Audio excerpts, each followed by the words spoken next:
香港机场11月4日下午1号货站发生火警，起火爆炸的源头指向大陆国产手机魅族，也步上三星后尘。汉讯网报道，魅族手机因在香港机场发生电池爆炸，已被中国南航和国航禁止带上飞机托运。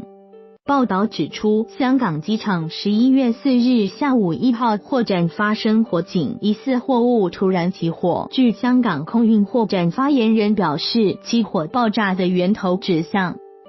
三星 Note 7，去年因为电池爆炸频传，被航空公司视为定时炸弹，拒绝带上飞机，也严禁托运，最后被逼下市。刚上市不久的 iPhone 8手机也传出起爆炸，如今厄运又轮到魅族手机。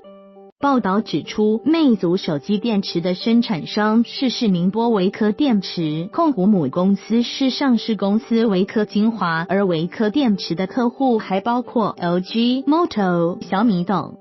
一检财经今日晚间采访南航、国航，证实已经发布红头文件，要求暂停运输含有锂电池的魅族品牌手机货物，同时禁运生产电池的宁波维科品牌的电子产品，且已经收运的相关货物将尽快安排退运。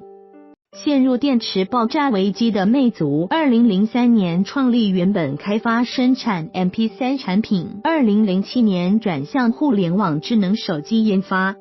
2015年魅族手机销量已突破2000万台，被视为大陆新一代从低价机转型升级高端的大陆本土品牌手机，正筹备 IPO 上市。